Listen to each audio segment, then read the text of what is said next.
आदरणीय दर्शक महानुभावहरू, यहाँहरूलाई म हार्दिक नमस्कार टक्राउन चाहन्छु र हामीले यस मिथिला नेपाल टेलिभिजनद्वारा सञ्चालित न्युज 2020 लिएर यहाँसँग फेरि भेट हुँदैछौँ र हामीले यो न्युज 2020 मार्फत अहिले देखिएका विभिन्न समस्याहरूको बारेमा यहाँहरूसँग निरन्तर छलफलमा आइराखेका छौँ र विशेष गरेर हामीले यो छलफल अहिले नेपाल र भारत बीचको जुन सीमा सम्बन्धी समस्या अहिले देखिएको छ र त्यो समस्याको बारेमा वास्तविकता के हो र त्योसँग अत्यन्त निकट रहेको एकजना व्यक्तित्व हुनुहुन्छ र उहाँसँग हामीले छलफल अगाडि बढाएका छौँ र यहाँहरूलाई उहाँको छलफल कस्तो लाग्छ हेरेर हाम्रो हेरिदिनको लागि आग्रह गर्दै र उहाँले भनेका कुराहरूको बारेमा यहाँहरूले मनन गर्दै र उहाँका कुराहरूको सत्यता अथवा के छ अथवा सुधार गर्नुपर्ने कुरा के छ यी सबै कुराहरूलाई मनन गरेर हामीलाई सुझाव दिनको लागि हार्दिक अनुरोध गर्दछु र सुझाव दिनको लागि हाम्रो युट्युबमा जानुहोला र युट्युबलाई सब्स्क्राइब गर्दै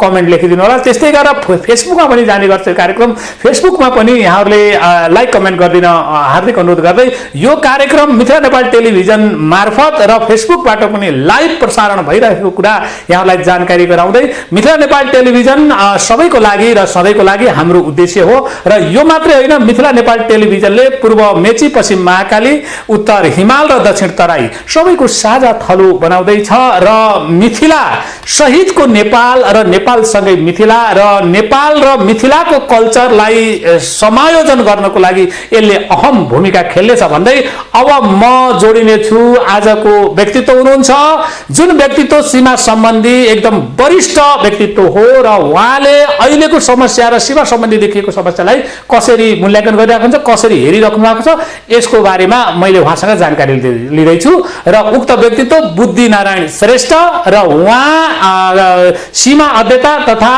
मदन पुरस्कार विजेता समेत हुनुहुन्छ र उहाँलाई यस कार्यक्रम मार्फत मैले हार्दिक स्वागत गर्दछु बुद्धि सर।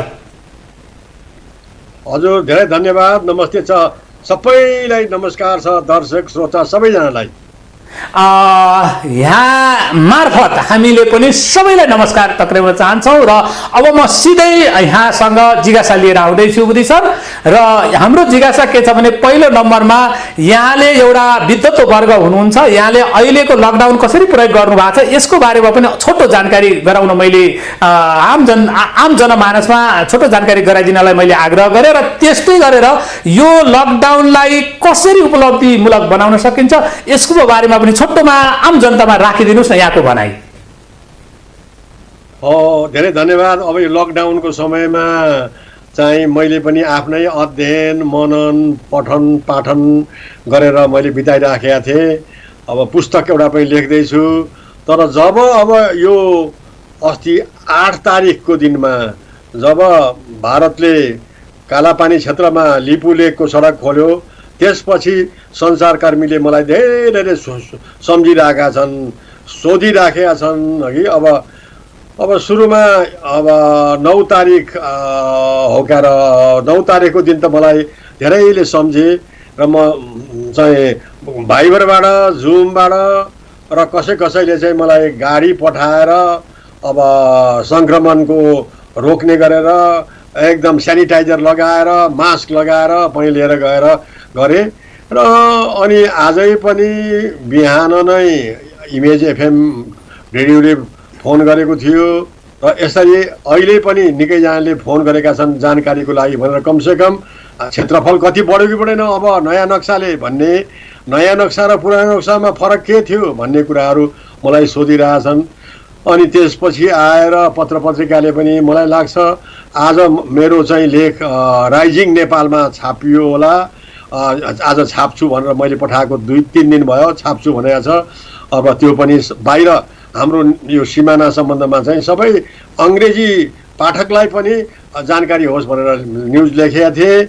अनि आजको मेरो आज चाहिँ नयाँ पत्रिकामा पनि मैले भनेको कुराहरू छ्यासके चाहिँ उल्लेख गरेको जस्तो मलाई लाग्दछ र यसरी समय बितिराखेको छ। हेर्नुहोस् अब हिजो आज अहिले चाहिँ म यो अहिले जुन सीमा सम्बन्धी कुरा उठ्यो त्यसपछि चाहिँ म मोटामोटी बेफुर्सदै छु भन्दा पनि अत्युक्ति नपर्ला यस्तो समयमा म रहेको छु। यहाँलाई धन्यवाद र यहाँले आफ्नो समय यो लकडाउनको बेलामा र जटिल परिस्थितिमा पनि मैले यसरी चाहिँ नि विशेष गरेर नेपाल भारतको सीमा सम्बन्धी म यसरी खटिराखेको छु र निरन्तर म मिडियामा सम्पर्क गर्दै आफ्नो जानकारी गराइराखेको छु भन्ने कुरा जानकारी गराउनु भयो। यहाँलाई धन्यवाद। अब मैले यहाँसँग अर्को जिज्ञासा, जस्तै अहिले आएर नेपालमा यो कोरोना भाइरस संक्रमण वात्तै बढिराखेको छ, एउटा बुद्धिजीवीको नाताले यो वात्त बढ्नुको कारणहरू के होला छोटोमा, र सरकारलाई यहाँ के सुझाव दिन चाहनुहुन्छ? यो दुवै कुरा छोटोमा राखिदिनुहोस् न बुद्धि सर। अब नेपाल र भारतको 1880 किलोमिटर लामो सीमा रेखा छ। त्यो खुला सीमा व्यवस्था थियो, लकडाउनको बेलामा बन्द सीमा थियो अघि। तर हाम्रो भारतमा काम गरेर फर्केर आउने नेपाली दाजुभाइ दिदीबहिनीहरू सीमामा अलपत्र परे, निकै दिन अलपत्र परे। भारततर्फको 10 गजामा बसे, क्वारेन्टाइनमा बसे, धेरै भएपछि अनि नेपालले पनि अब चाहिँ ब्याजका ब्याज लियो, भिर्ता आए। कतिपय चाहिँ अब विधिवत तरिकाले आए भने कतिपय चाहिँ छिद्र नाकाबाट अब चोरी गर्दै चाहिँ नेपाल सशस्त्र प्रहरी बलले रोक्दै पनि आए अघि। त्यही कारणले गर्दाखेरि कोरोना भाइरस संक्रमण बढेको छ। उपमाको निमित्त चाहिँ रौतहटको बाट सशस्त्र प्रहरी बलको अब आँखा छलेर पनि चाहिँ एकजना आएछन् भारतबाट, ती भारतबाट आएकोलाई नै संक्रमण भयो। त्यस कारणले गर्दाखेरि उनले संक्रमण देखिएपछि त्यो एरिया नै सिलडाउन गरियो। उनकै नातापाता 5-6 जनालाई चाहिँ संक्रमण भइसकेको रहेछ। यो कारणले गर्दाखेरि संक्रमण भएको छ हेर्नुहोस्। र अब हाम्रो देशमा पनि संक्रमणको अवस्था भयावह भएर जाँदैछ। दिनदिनैको हामीले मोनिटर गऱ्यौँ भने अहिलेसम्म 3 जना नेपालीको मृत्यु भयो यही भाइरस संक्रमणका कारणले गर्दाखेरि। अब अरू मृत्यु नहोस्, अरू संक्रमण नहोस्, अनि संक्रमित भएकोलाई चाहिँ अब तयार भएर निको भएर जान सकुन् भन्ने यही म कामना गर्दछु। र हामीले अलिकति पथ परहेजमा रहनु पर्दो रहेछ। अन्तर्राष्ट्रिय WHO ले भनेअनुसार पथ परहेज रहेर यसलाई कसरी जोगाउने भन्ने कुरोबाट गऱ्यौँ भनेदेखि हामी आफू पनि सुरक्षित हुन्छौँ, हाम्रो टोल समाज पनि सुरक्षित रहन्छ। जता पाए उहिले यता नघुम्ने, जोसँग पायो उहीसँग कुरा नगर्ने इत्यादि। र घरमा पनि म त भन्छु नातापाता कुनै बेलामा आए भने अनि दूरी कायम गरेर 1-1.5 मिटरको दूरी कायम गर्न सक्यौँ भनेदेखि हामी आफैलाई पनि सन्तोष हुन्छ। किनभने अहिले मेरै साथीभाइहरू पनि अरू घरमा लकडाउनमा परेकाहरू पनि अब शङ्का गर्न लागेका छन्, कतै उनलाई पनि चाहिँ कोरोना भाइरसले छोयो कि भन्ने शङ्का पनि गरिरहेछ। किन भनेर भन्दाखेरि मेरो साथीहरू आए 2 जना, मैले कुरा गरेँ, कता मलाई त मनोवैज्ञानिक असर पर्यो, उनीहरूले संक्रमण भाइरस बोकेर आएर मौका पनि सारे कि भन्ने यस्तो शङ्कास्पद कुरा भएको हुनाले गर्दाखेरि हामी आफू पनि सतर्क रहनु पर्यो। र अनि त्यसपछि नातापाता साथीभाइलाई पनि सतर्क रहन चाहिँ प्रबन्ध गर्नु पर्यो भन्ने मेरो धारणा रहेको छ। यहाँलाई धन्यवाद। यहाँले छोटोमा आफ्नो सुझावमूलक भनाइ यहाँले राखिदिनु भयो। र अब विशेष गरेर बुद्धि नारायण श्रेष्ठ, यहाँ सीमाविद भनेर हामीले पहिल्यै उच्चारण पनि गरिसकेका छौँ। यहाँको सीमाविदको एउटा पदवी पनि हो यहाँले पाएको कुरो। अब मैले त्यहीसँग सम्बन्धित रहेर यहाँसँग एउटा जिज्ञासा लिएर आउँदैछु।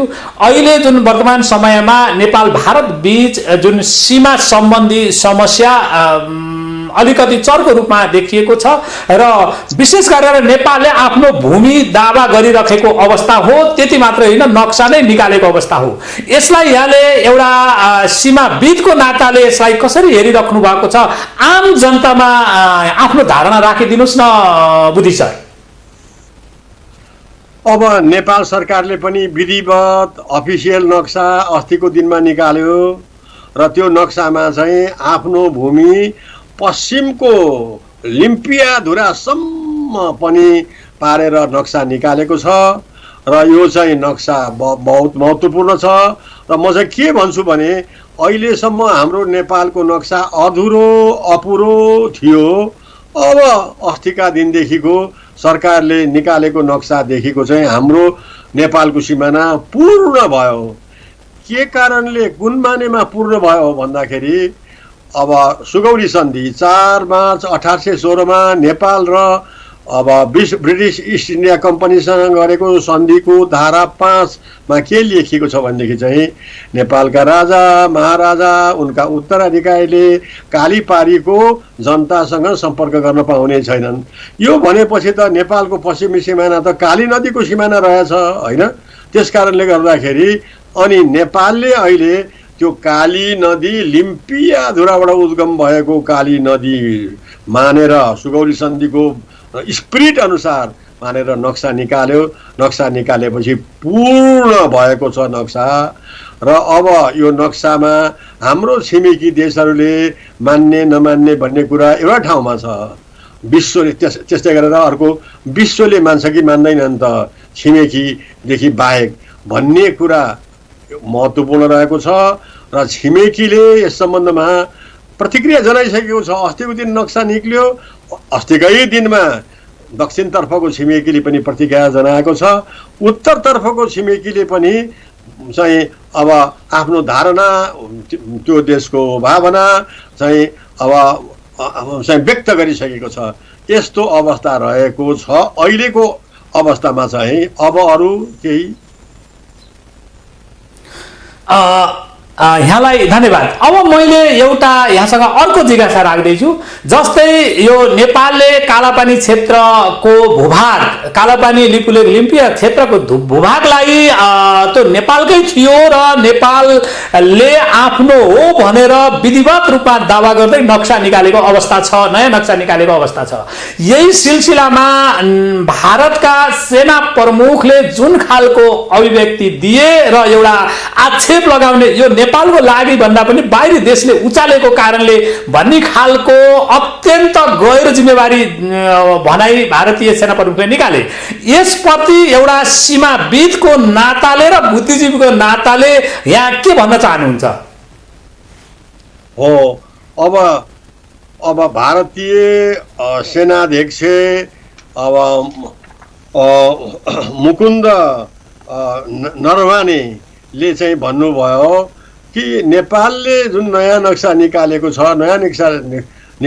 छ त्यो चाहिँ कुनै देशको उक्साहटमा उसको भनौँ अब धारणा अनुसारको नक्सा निकालेको भनेर भन्ने चाहिँ कुरा गरे अघि। अब त्यस कारणले गर्दाखेरि मैले यहाँ जोड्न खोजेको चाहिँ नेपालले अब प्रकाशित गरेको नक्सामा त्यसको अब काउन्टर त्यसको जवाब कूटनीतिक तहबाट अथवा राजनीतिक तहबाट आउनु पर्ने हो, तर त्यो सैन्य वृत्तबाट आयो। हेर्नुहोस् अब यो के हो त सैन्य वृत्त भन्ने कुरा छ।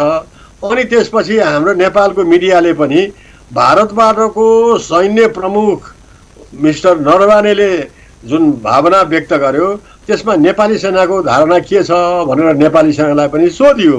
नेपाली सेनाले के जवाफ दियो भने यो अहिले हामी भन्दैनौँ, यो जुन बेलामा एप्रोप्रिएट प्लेटफर्म हुन्छ र उपयुक्त समय हुन्छ त्यो बेलामा सेनाले बोल्छ। तर अब अहिले उपयुक्त प्लेटफर्म नभएको हुनाले उपयुक्त समय नभएको हुनाले हामीलाई यसमा केही भन्नु छैन। अन्य कूटनीतिक राजनीतिक इत्यादि चाहिँ क्षेत्रमा बाट भनिन्छ होला भनेर नेपाली सेनाले संयमता अपनायो। हेर्नुहोस् अब भारतबाट पनि सेनाध्यक्षले बोल्ने नेपालबाट पनि सेनाध्यक्षले बोल्ने भनियो भनेदेखि चाहिँ यो त कटुताको कुरा हुन्थ्यो। त्यस कारणले संयमित भयो र म नेपाली सेनाका पदाधिकारीहरू अथवा कमान्डर इन चिफ मिस्टर थापालाई सराहनीयता गर्छु। तर मलाई यहाँ ठ्याक्कै भन्नु मन लाग्यो, मैले भन्दाखेरि कसैको मनमा चस्का पर्छ कि कसैलाई मन पर्दैन कि के मैले के भन्न खोजेको भने भारतबाट हाम्रो मित्र देश भारतबाट पनि सेनाका अध्यक्षले कमान्डरले बोल्ने, हाम्रो तर्फबाट पनि एकैचोटि प्रधानमन्त्रीले बोल्ने। यो त काँट मिलेन नि त, तराजुको पल्ला मिलेन नि होइन। अब यो मेरो भनाइ यताको सेनाध्यक्षले नै बोल्नुपर्छ भन्ने केही होइन, तर हाम्रो प्रवक्ता त छ नि, नेपालको प्रवक्ता परराष्ट्र मन्त्रालयको प्रवक्ता त छन् नि, प्रवक्ताबाट बोल्नुपर्नेमा एकैचोटि प्रधानमन्त्रीबाट बोलियो। चाहे मेरो यो चाहिँ धारणा भावना भनाइ गलत होला, मैले भनौँ गलत भए म सच्याउन चाहन्छु अघि, तर यत्तिकै बोल्न नहुने, समान स्तरबाट बोल्नुपर्ने हो। र अब मैले यो किन भनेको छु भनेदेखि प्रधानमन्त्री भनेको हाम्रो देशको सरकार प्रमुख हो। सरकार प्रमुखले बोलेपछि सकियो। अब कतै सरकार प्रमुखले बोलेकोमा कतै केही त्रुटि, प्राविधिक त्रुटि, केही प्रशासनिक त्रुटि नभए पनि प्राविधिक त्रुटि भयो भनेदेखि त सच्याउने ठाउँ त रहेन नि त। तल्लो तहबाट बोलियो भने त्यसलाई क्रिया, प्रतिक्रिया, समालोचना इत्यादि आउँदा गलतै बोलिएको भए सच्याउने ठाउँ त रहन्थ्यो नि। अब किनभने बोलाइ एक देशले बोलेको अर्को देशलाई भनौँ, अर्को देशले त्यसलाई चाहिँ केही प्रतिक्रिया जनाउनु पनि त सक्दछ नि, होइन? त्यस कारणले गर्दाखेरि अब मलाई चाहिँ है, अब म प्रधानमन्त्रीको विरोधी पनि होइन अनि समर्थक पनि होइन, तर मलाई चाहिँ यो लाग्यो कुरो, किनभने अब यो भारतीय सेनाध्यक्षले बोलिसकेपछि भारतका विदेश मन्त्रालयका प्रवक्ता अनुराग श्रीवास्तवले बोलेका छन्। हेर्नुहोस्, अब यो नेपालले निकालेको नक्साको सम्बन्धमा जुन दिन नक्सा प्रकाशित गर्यो नेपालले, त्यही दिनमा बोलेका छन् कि उनले के भनेका छन्, यो एकतर्फी नक्सा चाहिँ भारतलाई अमान्य हुन्छ भनेर भन्नुभयो। अर्को बुदा मैले अध्ययन अनुसार चाहिँ भारतको सार्वभौमिकता र अखण्डताको सम्मान होस्, यो नक्साले सम्मान गरेन त्यसकारण सम्मान होस् भन्ने कुरो भारतको रहेको छ। अर्को कुरो चाहिँ हेर्नुहोस्, अब नेपालको नयाँ नक्सामा भारतको भूभागको केही अंश नेपालतर्फ समावेश गरेकोले भारतले यो नक्सा स्वीकार गर्दैन। अर्को बुदा उहाँले के भन्नुभयो भने, बुदागत तरिकाले भन्ने हो भनेदेखि चाहिँ नेपालको कृत्रिम विस्तार भारतले स्वीकार गर्दैन, आर्टिफिसियल एक्सपेन्सन है गर्दैन। अनि त्यसपछि अर्को एउटा बुदा पनि भन्नुभएको छ, नेपाल सरकारलाई अनुचित दाबीबाट पर रहन र भारतको सार्वभौमिकता तथा अखण्डताको सम्मान गर्न पनि आग्रह गरिदिएको छ। भनेको अनुचित दबावबाट, अनुचित दाबीबाट पर रहन पनि भन्ने कुरा है। हेर्नुहोस्, यो अनुचित दाबी भनेको के हो, यसले के माने लाग्छ? विद्वत वर्गले, संसारविद तपाईँहरू जस्तोले चाहिँ अब माने लाउने पनि कुरा हो। र मलाई अर्को बुदा भारतीय प्रवक्ता श्रीवास्तवले भन्नुभएको अर्को बुदा पनि मलाई मनमा रहेको छ। त्यो बुदा उहाँले के भन्नुभएको छ भनेदेखि, सीमाको मुद्दा समाधानको लागि त कूटनीतिक वार्ताको सकारात्मक वातावरण बनाउन नसकेको हुनाले नेपाललाई कूटनीतिक वातावरणको अब अनुकूलता बनाउन आग्रह गरिएको छ भनेर भनेको छ। र अनि उनले अन्तिममा चाहिँ कूटनीतिक वार्ताको माध्यमबाट सीमा सम्बन्धी मुद्दा समाधान गर्ने द्विपक्षीय समझदारी हुनुपर्नेमा त्यो द्विपक्षीय समझदारीको विपरीतमा नेपालले नक्सा जारी गरेको छ भन्यो। अब यसमा मैले यो विश्लेषण गर्दा चाहिँ के मैले पाउँछु भनेदेखि, भारतले 2 नोभेम्बर 2019 मा नयाँ नक्सा पोलिटिकल म्याप अफ इन्डिया बनायो। त्यो नक्सामा चाहिँ नेपालको लिपुलेक, कालापानी, लिम्पियाधुरा, खर्लप्प भारतको क्षेत्रभित्र पारेर नक्सा बनायो। नेपालमा हल्ला खल्ला भयो, हाम्रो भूमि मिचियो भनेर भनियो। हामीले पनि करायौँ, लेख पनि लेख्यौँ। हाम्रो 372 वर्ग किलोमिटर भूभाग भारततर्फ गाभिएर त्यो नक्सा बनाइयो भन्यो। हाम्रो सरकारले परराष्ट्र मन्त्रालय मार्फत डिप्लोमेटिक नोट पनि दियो। त्यसपछि अहिले आएर हाम्रो परराष्ट्र मन्त्रीले वार्ता गरौँ।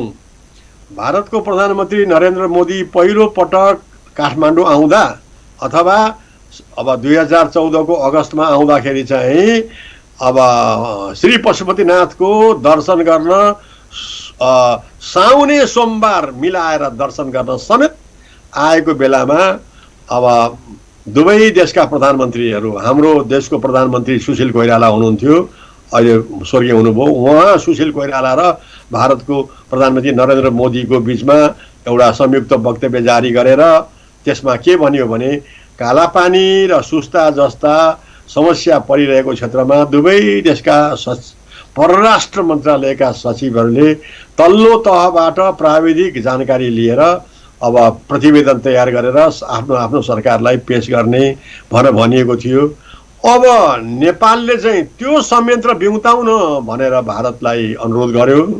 यो भारतले लिपुलेक मार्ग उद्घाटन गरिसकेपछिको कुरा है।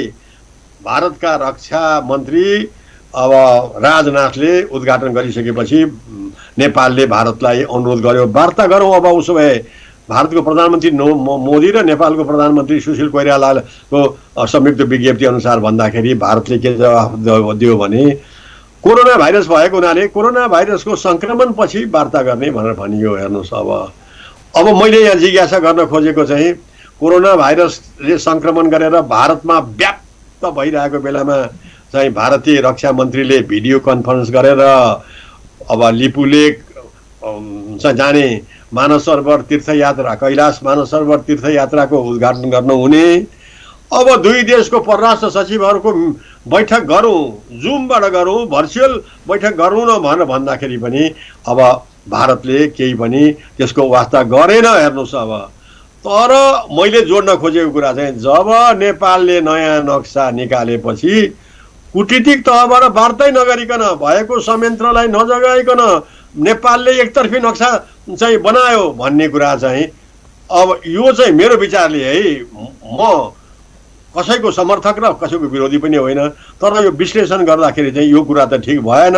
त्यस कारणले गर्दाखेरि अब चाहिँ गर्नुपर्ने कुरा के हो भन्दाखेरि भारतले पनि यस्तो भनेर आह्वान गरिसकेको हुनाले अब नेपालले पनि वार्ता गरौँ त भन्ने कुरा चाहिँ यता राख्नु सान्दर्भिक हुन्छ र आपसी मित्रता सौहार्दताका साथमा आपसी कुराकानी सद्भाव गरेर समस्या समाधान गर्न चाहिँ राम्रो हुन्छ दुवै देशको लागि, एक देशको लागि मात्रै होइन म भन्छु।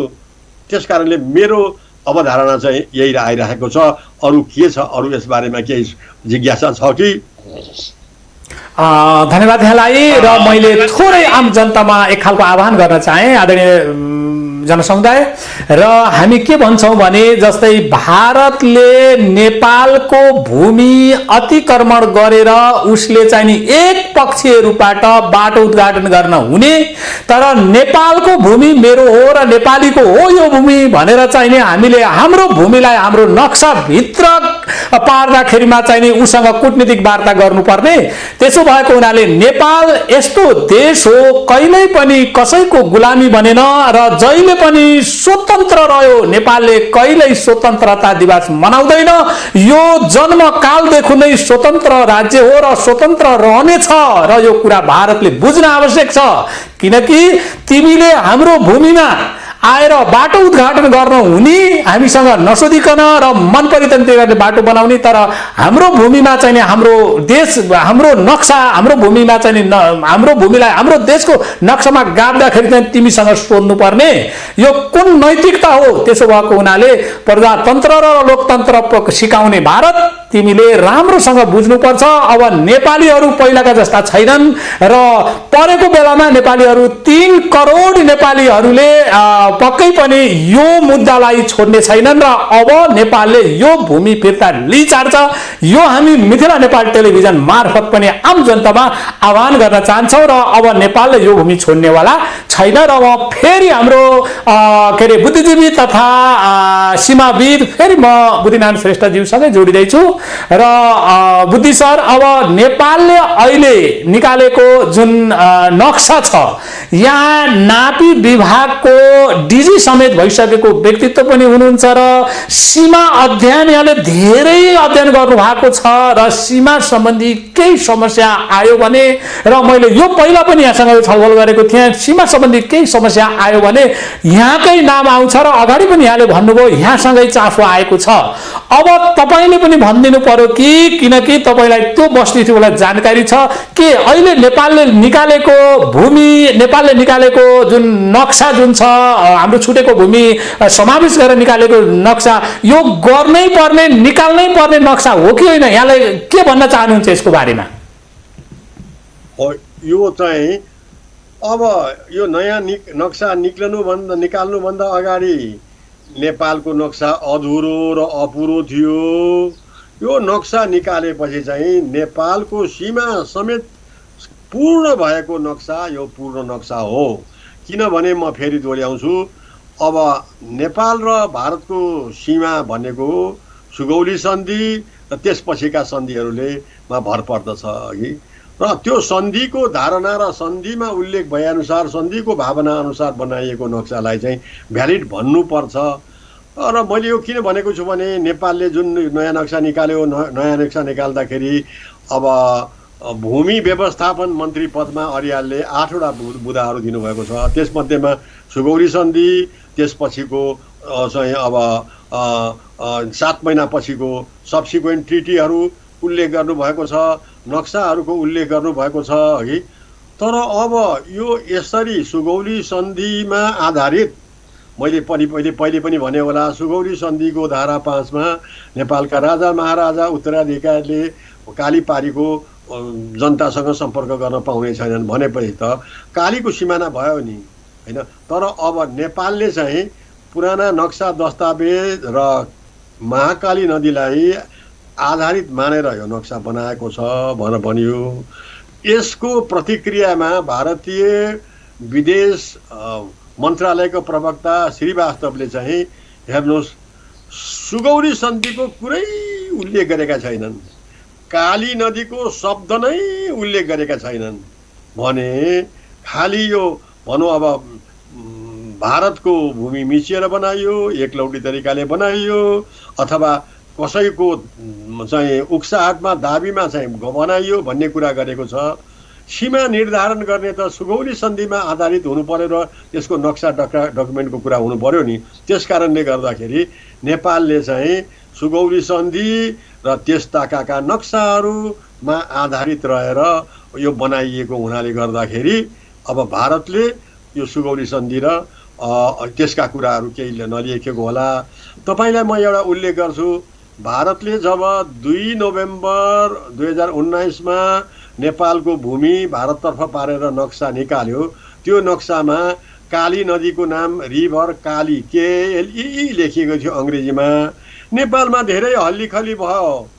अब सुगौलीको सन्धि अनुसार काली नदी सिमाना हो नेपालको पश्चिम।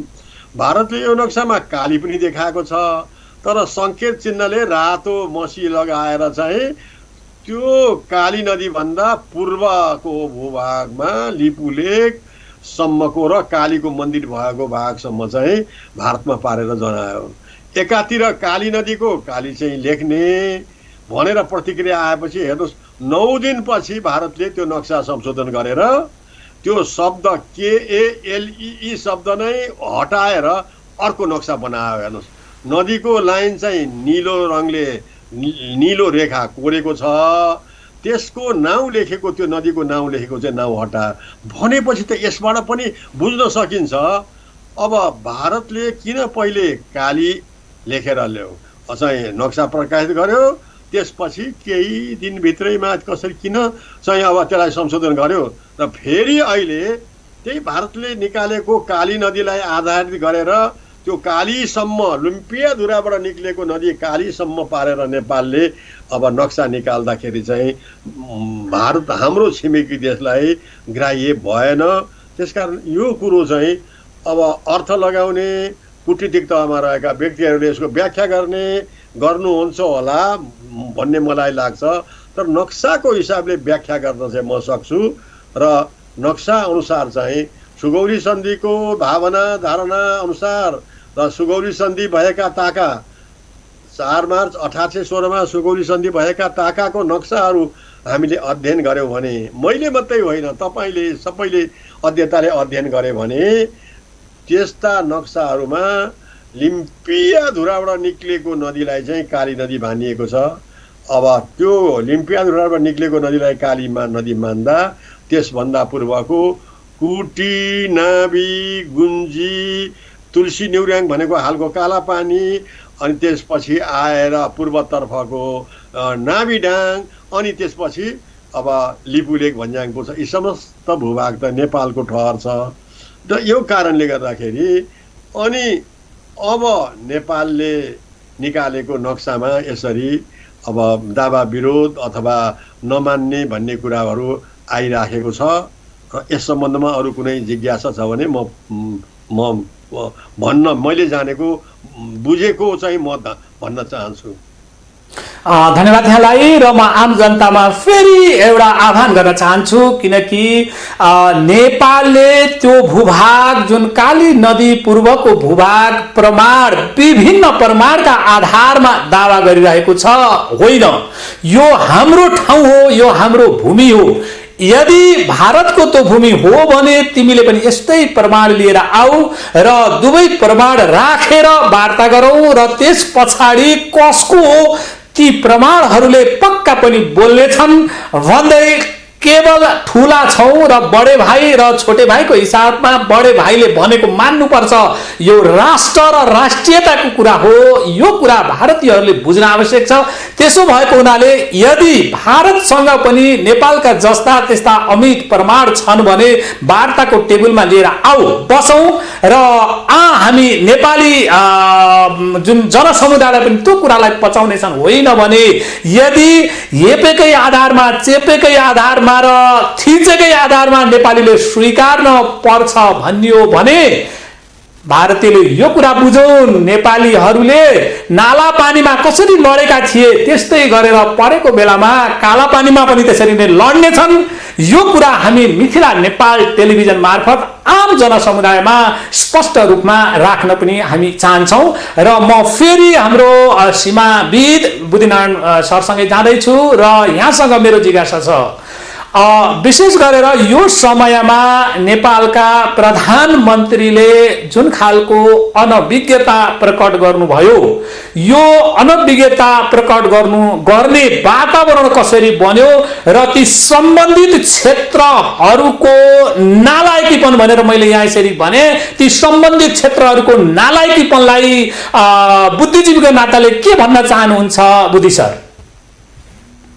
हो अब तपाईले प्रासङ्गिक एकदम समसामयिक कुरा गर्नुभयो सोध्नुभयो।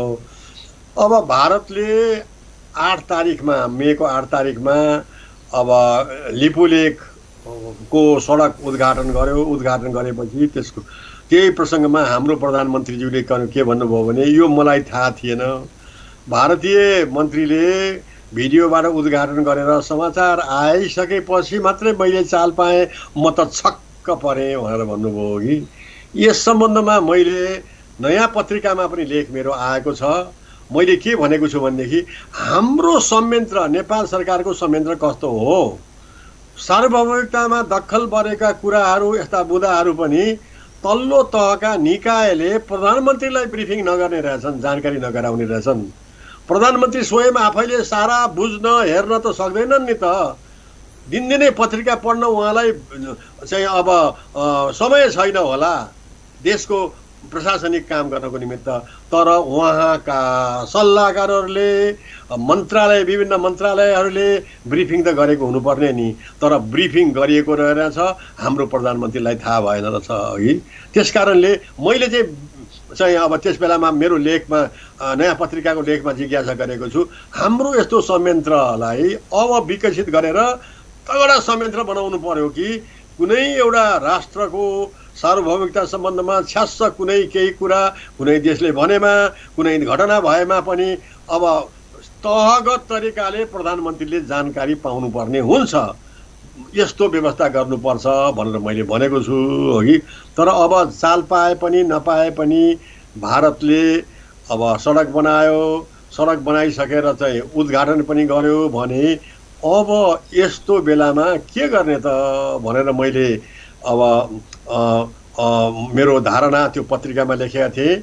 नेपालले नयाँ नक्सा चाहिँ सार्वजनिक गर्नुभन्दा अगाडि लेखेका थिएँ। मैले चाहिँ के भनेको थिएँ भने अब दुई देश भारत र नेपालको मित्रतापूर्ण तरिकाले हाम्रो प्रधानमन्त्रीले भारतीय समकक्षी नरेन्द्र मोदी भारतको प्रधानमन्त्रीलाई अहिले नै आजकै घडीमा टेलिफोन वार्ता हटलाइनबाट टेलिफोन वार्ता गर्नु पर्यो र भन्नु पर्यो, महोदय तपाईहरुले यो हाम्रो भूभाग तपाईहरुले ओगटेको कालापानीको भूभागमा तपाईहरुले निर्माण गरेर सडकै बनाएर उद्घाटन गरिसक्नु भएछ महोदय, अब त्यो कालापानी क्षेत्र लिपुलेक लिम्पियादुरा क्षेत्रमा अरु केही नगर्नु होला है, कुनै गतिविधि नबढाउनु होला, कुनै क्रियाकलाप नगर्नु होला, त्यहाँ विकास निर्माणको कार्य नगर्नु होला भनेर हाम्रो प्रधानमन्त्रीले भारतीय प्रधानमन्त्रीलाई टेलिफोन गरेर ह्यान्ड ब्रेक लगाउनु पर्छ भनेर मैले लेखेको छु पत्रिकामा। ह्यान्ड ब्रेक है, ह्यान्ड ब्रेक भनेको गाडीमा ह्यान्ड ब्रेक लगाएपछि ठाउँको ठाउँ चाहिँ रोकिन्छ, जाम हुन्छ। त्यसरी ह्यान्ड ब्रेक लगाउनु पर्छ मैले भनेको थिएँ। किन मैले भनेको त्यो बेलामा भने जुन लिपुलेक मार्ग बन्यो 80 किलोमिटर लामो चाहिँ लिपुलेक मार्ग बनेर उद्घाटन भयो, त्यसमा अब लिपुलेक पुग्नलाई 5 किलोमिटर सीमा बाँकी रहेको छ अझै पनि। अनि भारतीय सरकारको योजना छ त्यो 5 किलोमिटर यही वर्ष सन् 2020मै पुरा हुनेछ भन्ने उनको योजना छ। मेरो भनाइ अब हाम्रो प्रधानमन्त्रीले ह्यान्ड ब्रेक लगाएर त्यो 5 किलोमिटर बाँकीको भाग नबनाउनुहोस् कृपया, हामी शान्तिपूर्ण तरिकाले कुराकानी गरेर टुङ्गन लागेसम्म भनेर ह्यान्ड ब्रेक लगाउनु पर्यो। अर्को ह्यान्ड ब्रेकको अर्को बुदा के छ भने भारतले 8 मेमा उद्घाटन गरेको सडक सिङ्गल लेनको छ। अब उनीहरूले 2 वर्षभित्र भनेको सन् 2022मा त्यसलाई डबल लेन गर्ने अनि ब्ल्याक टपिङ गर्ने, पक्का गर्ने योजना छ। त्यो पनि ह्यान्ड ब्रेक गरेर लगाउनु पर्यो। सन् 2022सम्मको तपाईँहरूको योजना अहिलेलाई चाहिँ ह्यान्ड ब्रेक लगाएर रोक्नुहोस् भनेर ह्यान्ड ब्रेक लगाएर रोक्न सक्नु पर्यो हाम्रो। अनि तेस्रो बुदा मैले के लेखेको छु त्यो पत्रिकामा भने भारतले अब विदेश मन्त्रालयबाट मानव सरोवर तीर्थयात्रा गर्ने भारतीय तीर्थयात्रीको दरखास्त आह्वान गरिसकेको छ। अनलाइन उसले आह्वान गरेर दरखास्त दिनुहोला। दरखास्तको साथमा 1,80,000 रुपियाँ तपाईँले दाखिल गर्नुपर्छ। यो 24 दिनको यात्रा हुनेछ र 8 जुनदेखि 8 सेप्टेम्बरसम्म यात्रा गराइनेछ र यात्रा 18 ब्याचमा गराइनेछ। प्रत्येक ब्याचमा 60 जनाको दरले यात्रु गराइनेछ। फर्स्ट कम फर्स्ट सर्भ, पहिलो एप्लाई गर्नेलाई पहिलो ग्राह्यता दिइन्छ। तपाईँ त्यस कारणले गर्दाखेरि एप्लाई गरिहाल्नुहोस्, ब्याङ्कमा पैसा दाखिल गरिहाल्नुहोस्, अनलाइन एप्लाई गर्नुहोस् आफ्नो नागरिकताको प्रमाणपत्र सहित भनेर आह्वान गरेको। त्यो पनि हाम्रो प्रधानमन्त्रीले भारतीय समकक्षीसँग कुरा गरेर यसलाई पनि ह्यान्ड ब्रेक लगाउनु पर्यो। जब यी बुदाहरूको ह्यान्ड ब्रेक लगाइसकेपछि अनि भारतले पनि कुराकानी गरेर अब सौहार्दपूर्ण तरिकाले कुराकानी गरेर अनि कसरी समाधान हुन्छ त भन्ने समाधानको कुरा निकाल्नुपर्छ। मेरो विचारमा आपसी वार्ता छलफल धेरै राउन्ड छलफल गर्यो भने अब नमिल्ने कुरा केही छैन। हेर्नुहोस्, दुवै देश घनिष्ठ सम्बन्ध भएका देश हुन्। चीन जस्तै नेपालको घनिष्ठ सम्बन्ध भारत पनि हो। दुवै देश घनिष्ठ सम्बन्ध छ दुवै देशसँग। त्यस कारणले गर्दाखेरि कुराकानी छलफल गर्दा नमिल्ने कुरै छैन। तर आपसी वार्ता, मन माझामान, आफ्नो आफ्नो तर्क, आफ्नो आफ्नो प्राविधिक विवरण, आफ्नो आफ्नो विवेक अनुसारको अनि छलफल गरेपछि अब छलफलको मध्यस्थता हुन्छ। तर यहाँ त संवादै भएको छैन। नेपालले संवाद गरौँ, परराष्ट्र सचिव स्तरको संवाद गरौँ भन्दाखेरि संवाद निक्लिएन। अब नेपालले नयाँ नेता निक्लेपछि भारतले पनि संवाद गर्न खोजेको छ। अब तर नेपालले बुद्धिमत्तापूर्वक भारतले को प्रवक्ताले भनेको कुरालाई मनन गरेर अब संवादको ढोका खोलौँ। पहिला परराष्ट्र सचिवहरूको संयन्त्रको संवाद गरौँ, त्यसपछि आएर त्योभन्दा माथिल्लो तहको संवादको संयन्त्र बनाऊ, त्यसपछि आएर अन्तिममा प्रधानमन्त्री स्तरको संवाद गरौँ। मैले यो तह किन भनेको छु भने एकैचोटि सरकार प्रमुखको तहमा संवाद भयो र अनि वार्ता हुन सकेन भने अप्ठ्यारो पर्छ। तल्लो तहबाट परराष्ट्र सचिवले गरेपछि एउटा उपाय निकाल्लान्, त्यसपछि आएर माथिल्लो तहमा एउटा think tank, border think tank गठन गर्ने। म भन्छु बोर्डर थिङ्क ट्याङ्कमा चाहिँ पूर्व प्रधानमन्त्रीकै लेभलको एउटा थिङ्क ट्याङ्क गठन गर्नुपर्छ। हेर्नुहोस् अब र त्यो पूर्व प्रधानमन्त्री कोअर्डिनेटर भएर उहाँ अन्तर्गत 3 जना विज्ञ रहनुपर्छ थिङ्क ट्याङ्कमा। एउटा विज्ञ चाहिँ ट्र्याक टु डिप्लोमेट हुनुपर्छ, जुन चाहिँ ट्र्याक टु डिप्लोमेटले लिगल एस्पेक्ट जानेको, सन्धि सम्झौता केलाउन सक्ने, कुन सन्धिले के भन्छ, भारतको के भयो मनसाय, नेपालको के मनसाय हो भन्ने त्यो सन्धि सम्झौता केलाउन सक्ने ट्र्याक टु डिप्लोमेट एउटा हुनुपर्छ। दोस्रो सदस्य भनेको सिनियर कार्टोग्राफर। सिनियर कार्टोग्राफर भनेको नक्साको रेखाले के बताउँछ, कुन नक्साको कुन सङ्केत चिन्हले के बताउँदछ भनेर त्यो नक्सा विश्लेषण गर्ने, नक्साको रेखालाई इन्टरप्रेट गर्न सक्ने प्रकारको एउटा सिनियर कार्टोग्राफर हुनुपर्छ। अनि अर्को चाहिँ हेर्नुहोस्, अब सेक्युरिटी एक्सपर्ट, त्यो पनि इन्टिग्रेटेड सेक्युरिटी एक्सपर्ट हुनुपर्छ। किनभने अब सुरक्षाको मामिला पनि भारत र नेपालसँग गाँसिएको छ। भारतले जहिले पनि भनिराखेको छ नेपालबाट भारतलाई सुरक्षा खतरा आउँछ कि जहिले पनि सुरक्षाको कुरा भएको छ। यही सुरक्षाको कारणको हौवा भएर इपिजीको रिपोर्ट भारतले अहिलेसम्म बुझ्न सकेको छैन। त्यस कारणले सेक्युरिटी इन्टिग्रेटेड सेक्युरिटी एक्सपर्ट भन्नाले यत्तिकै सुरक्षाको मात्रै होइन, तर सुरक्षाको मामलामा नेपाल र भारतको बिचमा विगतमा के सुरक्षाका प्रावधानहरू रहेका थिए, सुरक्षाको ल्याप्सेस कता के भयो, नेपालबाट भारततर्फको सुरक्षाको धारणालाई सन्तोष गराउनलाई नेपालको ल्याप्सेस के भयो, अनि नेपालको धारणामा चाहिँ भारतले त्यो ल्याप्सेस के गर्यो भनेर यो विश्लेषण गर्ने र निचोडमा पुग्ने सेक्युरिटी एक्सपर्ट पनि हुनु पर्यो कि। यसरी यस्ता थिङ्क ट्याङ्कले, बोर्डर थिङ्क ट्याङ्कले बनाएको प्रतिवेदन एउटा सलिड प्रतिवेदन बनाउनुपर्छ अघि। त्यो प्रतिवेदन चाहिँ केमा आधारित हुनुपर्छ भने म भन्छु, हेर्नु 3टा बुँदा भन्छु। त्यो प्रतिवेदन चाहिँ फ्याक्ट्स एन्ड फिगर्समा, तथ्य र तथ्याङ्क, जहिले पनि तथ्याङ्कमा जोड्नुपर्छ। 2 मा 2 जोड्दा 4 हुन्छ भने जस्तै गरेर त्यो प्रतिवेदनले तथ्याङ्कमा आधारित हुनुपर्छ, एउटा कुरा। अर्को कुरा के छ भने म्याप्स एन्ड डकुमेन्टमा आधारित हुनुपर्छ। सिमाना भनेको नक्सा र नक्सा सम्बन्धी अन्य कागजातहरूसँग आधारित हुन्छ। त्यस कारणले गर्दाखेरि त्यो प्रतिवेदन म्याप्स एन्ड डकुमेन्ट्समा आधारित हुनुपर्छ। र अर्को तेस्रो कुरा भनेको चाहिँ एक्सिडेन्ट एन्ड इन्सिडेन्टको अध्ययन गरेर पनि प्रतिवेदन बनाउनुपर्छ। म एक्सिडेन्ट किन भन्छु भने कालापानी क्षेत्रमा एक्सिडेन्ट पर्यो। सन् 1962 मा भारत र चीनको बिचमा घमासान युद्ध भयो।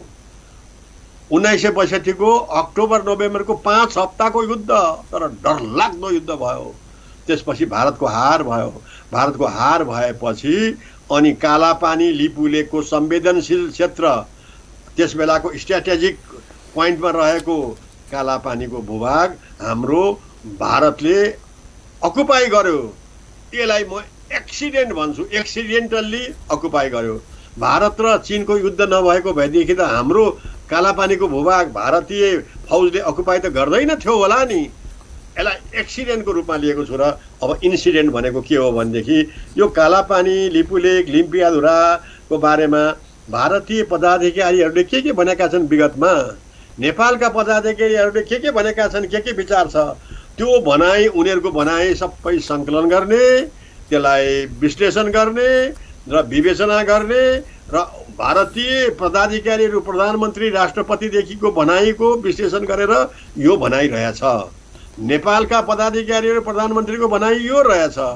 अब रिकन्साइल गरेर मिलाउनु पर्ने कुरा यो हो भनेर त्यो मिल्न पर्ने बुदाहरूको पत्ता लगाउने, यस्तो कुरो गरेर एउटा प्रतिवेदन नेसनल डकुमेन्टको रूपमा बन्यो भनेदेखि अनि त्यो नेसनल डकुमेन्टका आधारमा तपाईँ सञ्चारकर्मीले पनि कालापानीको बारेमा त्यही कुरा गर्ने, मैले पनि त्यही कुरा गर्ने, हाम्रो प्रधानमन्त्रीले, मन्त्री, सांसदले त्यही कुरा गर्ने, हाम्रो नागरिक समाजले पनि त्यही कुराकानी गर्ने, हाम्रो दाजुभाइ डोके नामले खर्पने दाजुभाइले पनि त्यही कुरा गर्ने, एउटै कुरा गर्ने। एउटै मुख, एउटै विचार, एउटै मत भयो भने त्यसपछि त नेपालको एक रहेछ, नेपाली जनता सारा एक भए भनेपछि अनि हाम्रो छिमेकीले पनि कुरा गरेर सौहार्दपूर्ण तरिकाले कुराकानी गरौँ न भन्ने हुन्छ। र हाम्रो सरकारले पनि नेपाली जनताको मनोभावना, धारणा यो रहिआएको छ भनेर प्रस्तुत गर्न पनि सजिलो हुन्छ। त्यस कारणले त्यस्तो डकुमेन्ट बनाएर तपाईँले बोल्दा पनि त्यही, मैले बोल्दा पनि त्यही बोल्नुपर्छ, एकमुख हुनुपर्छ। तर अहिले त हेर्नुहोस्, कालापानीको सीमा समस्या सम्बन्धमा मैले जे बुझे विश्लेषण गरेको छु, बितेको घटनाहरूको कुरा मैले सम्झेको छु र म त्यही बमोजिम बोल्ने गरेको छु। हाम्रा कतिपय साथीहरू अब आवेशमा आएर पनि बोलिरहेछन् कि आवेशमा आएर बोल्नु हुँदैन। किन हामीले हाम्रो राष्ट्रियताको सवालमा एकजुट भएर एउटै बुदामा अगाडि त्यस्तो गरियो भने अनि समाधानको उपाय निक्लिन्छ, समाधानको बाटो निक्लन्छ भन्ने मेरो अवधारणा छ। ल भन्नुहोस् अब तपाईँ। यहाँलाई धन्यवाद। मैले विशेष गरेर हाम्रो नेपाल प्रतिका केही जिम्मेवार व्यक्तित्वहरूलाई एउटा प्रश्न उठाउँदैछु, किनकि नेपालको प्रधानमन्त्रीलाई सम्बन्धित क्षेत्रको व्यक्तिहरूले अथवा नेतृत्वले अथवा त्यहाँका जागिर खाने व्यक्तिहरूले त्यो यथार्थ जानकारी दिनु पर्थ्यो कि पर्थेन? नेपाली जनताको रगत र पसिनाबाट उठेको करबाट तपाईँहरू तलब खानुहुन्छ र सही सूचना सरकारलाई दिनु हुँदैन भने तपाईँको काम के त्यहाँ? नेपालमा सिआइडी छन्, सिआइडीको काम के? सुरक्षा निकाय छ, त्यो सुरक्षा निकायको के? विशेष गरेर त्यो क्षेत्रका प्रशासनको काम के? तपाईँहरूको तलब खानी मात्रै हो ड्युटी भनेको? नेपाली जनताको रगत र पसिनाबाट बहुत दुःखले तिरेको करको तलब खानी मात्रै हो? त्यसैको लागि मात्रै जन्मेको, राष्ट्रको लागि तपाईँहरू जन्मेको होइन? यदि यहाँहरूको त्यो इच्छा नै होइन भने छोडिदिनुहोस्। त्यो ठाउँमा अरू जनताहरू, अरू योग्य मान्छे आउनु हुन्छ र देश र जनताको लागि सदैव लड्नेछन्। त्यो ठाउँलाई खाली गरिदिनुहोस् र नेपालमा त्यो ठाउँमा जागिर खाने संख्याको कमी छैन। यो हाम्रो मिथिला नेपाल टेलिभिजनको आह्वान र आग्रह पनि हो। होइन भने सरकार प्रमुखलाई समय यसरी गुमराहमा राख्नु तपाईँहरूको कस्तो नैतिकता हो? लाज लाग्दैन तपाईँहरूलाई? नेपालको नुन पानी खाएर नेपालमा नै यो खालको परिस्थिति सिर्जना गर्ने तपाईँहरूलाई नेपाली भन्न सुहाउँछ? यो यहाँहरूप्रतिको मेरो जवाफ हो र मेरो प्रश्न तीन ठाउँमा छ। एउटा सिआइडी क्षेत्र छ, त्यसले के हेरेर बसेको? अर्को सुरक्षा निकाय छ, त्यसले के हेरेर बसेको? अर्को प्रशासन छ, त्यो क्षेत्रको प्रशासनले के हेरेर बसेको? यो कुराहरू जानकारी गराउन पर्थ्यो कि पर्थेन? यो हाम्रो आग्रह र आह्वान पनि हो। र यसरी नै अब मैले हाम्रो फेरि बुद्धि सरसँग म जोडिँदैछु। बुद्धि सर, र अलिकति यहाँ छिटपुट कुराहरू उठेको छ र अलिकति छोटोमा जाउँ कि जस्तो लागेको छ मैले यसलाई। र अहिले त्रिदेशीय बिन्दुलाई लिपुलेख भनिँदैछ कहीँबाट, तर यसैमा केही ठाउँबाट लिपुलेख त्रिदेशीय बिन्दु होइन, त्यो त द्विदेशीय हो। चाइना र नेपाल बीचको द्विदेशीय बिन्दु हो, तर त्रिदेशीय बिन्दु त लिम्पियाधुरा नै हो भन्ने खालका आवाजहरू पनि उठेका छन्। यहाँ त्यस सम्बन्धी र विशेष गरेर नाफी विभागको प्रमुखसम्म भइसकेको नाताले यसलाई पनि अलि छोटोमा प्रश्न राखिदिनुहोस् न, वास्तविकता के हो? लिपुलेख भन्ज्याङ चाहिँ द्विदेशीय क्षेत्र हो। लिपुलेख भन्ज्याङमा नेपाल को सिमाना र चीनको सिमाना जोडिन्छ। लिम्पियाधुरा चाहिँ त्रिदेशीय बिन्दु है। भारत, चीन र नेपालको सिमाना जोड्ने ठाउँ चाहिँ लिम्पियाधुरा हो। अब यहाँ तपाईँले कुरा उठाउनु भएको यो कालापानीको मामलामा चीनलाई पनि सरिक गराउनु पर्छ कि पर्दैन भने जस्तो लाग्यो मैले बुझेअनुसार। यो त्रिदेशीय बिन्दुमा पर्ने भएको हुनाले लिम्पियाधुरा त्रिदेशीय बिन्दु रहेका कारणले गर्दाखेरि अब चीनलाई पनि यसमा सरिक गराउनु पर्छ। म किन भनिरहेको छु भनेदेखि सन् 1961-62 मा नेपाल र चीनको बीचमा सीमाङ्कन भयो। खम्बा गाड्ने, अङ्कन गर्ने, सीमा नक्सा बनाउने काम भयो। सीमा नक्सा बनाउने काम सकिने बेलामा यो टिङ्करको क्षेत्रमा, लिपुलेख क्षेत्रमा संयुक्त टोली पुगेपछि अनि अब लिपुलेख भन्ज्याङको क्षेत्रमा पुगेपछि चीनले नेपाललाई भन्यो यस सम्बन्धमा त भारतलाई पनि आह्वान गर्नुपर्छ। त्रिदेशीय बिन्दु भनेको 0 अङ्क हुन्छ र नेपालको चीनको बीचमा 1 नम्बरको सीमा खम्बा मात्रै गाडिएको छ, 0 नम्बरको खम्बा गाडिएको छैन।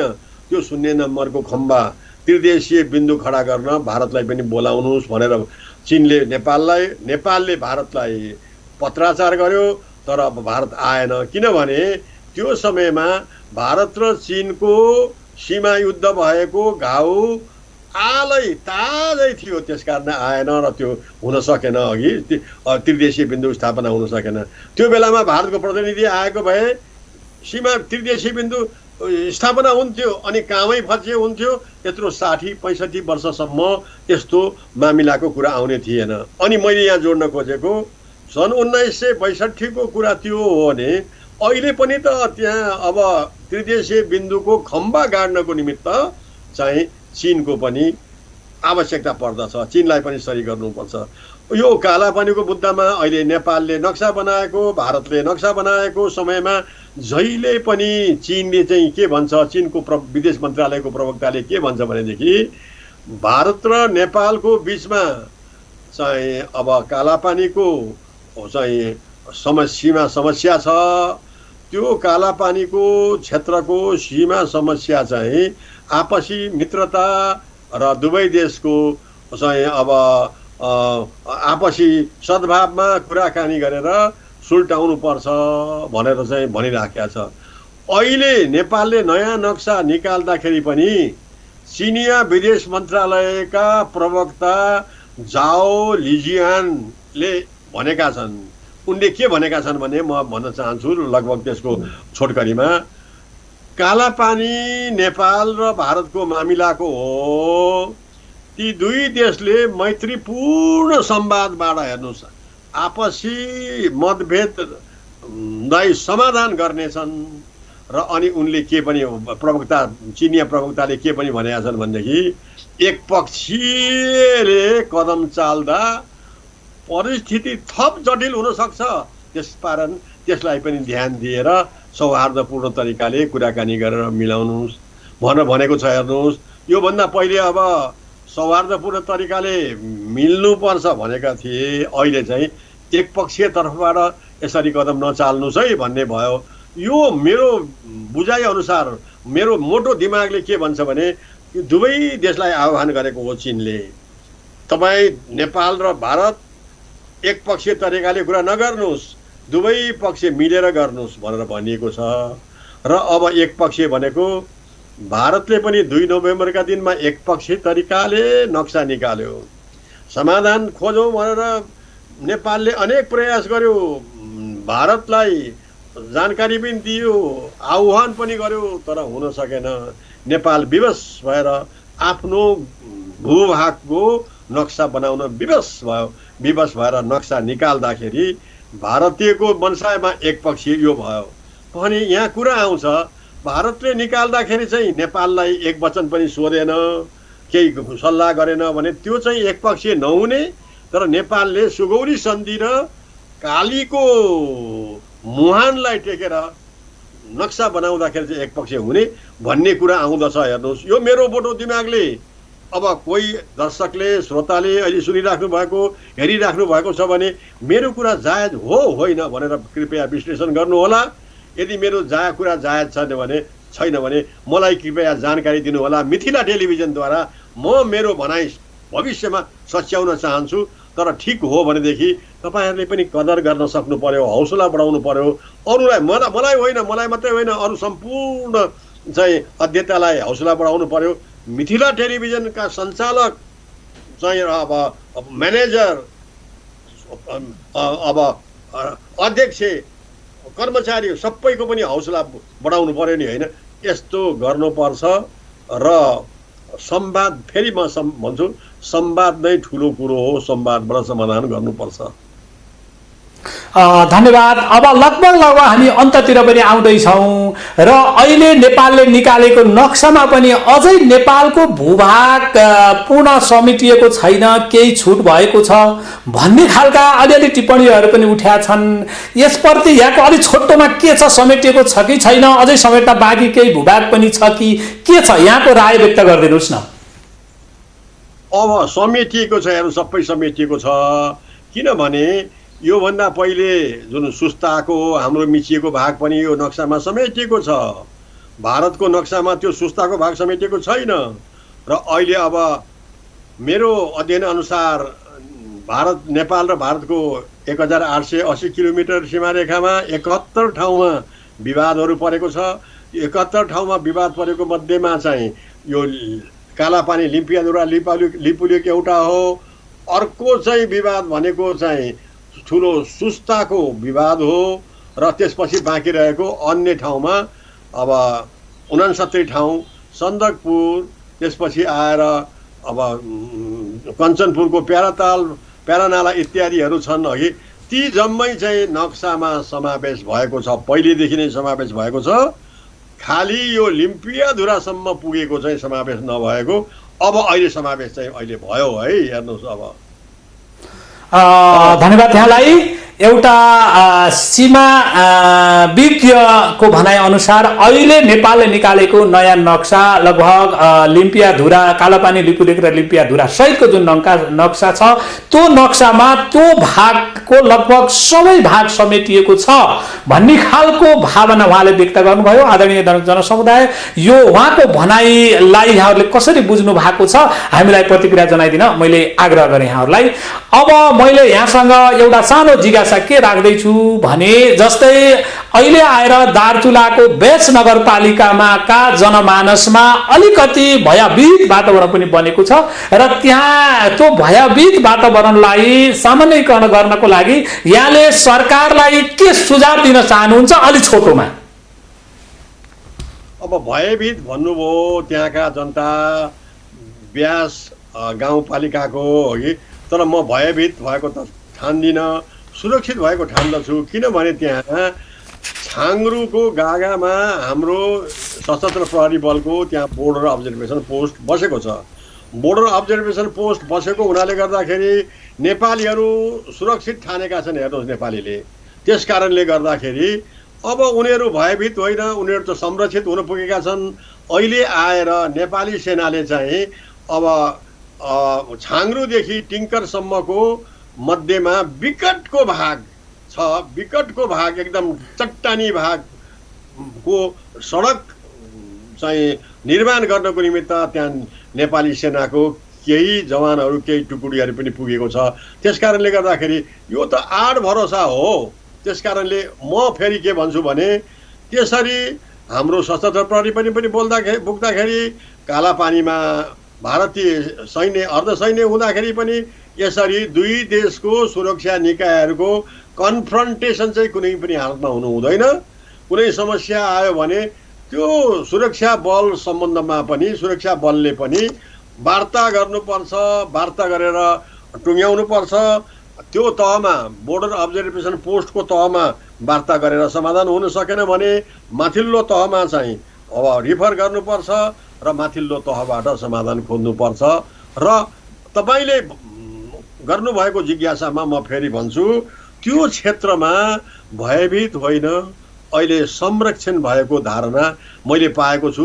छाङ्ग्रुकै र अनि माननीय त्यस क्षेत्रबाट चाहिँ अब जित्नु भएको माननीय गणेश ठगुन्ना, उहाँको विचार अनुसार पनि सरकारले त्यहाँ सशस्त्र प्रहरी बल राखेको हुनाले जनतालाई, त्यहाँको त्यो क्षेत्रको जनतालाई चाहिँ अब सुरक्षित भएको भावनाको मनोवैज्ञानिक असर परेको छ भनेर भन्नुभएको हुनाले यो त संरक्षणको कुरा हो जस्तो मलाई लाग्दछ है।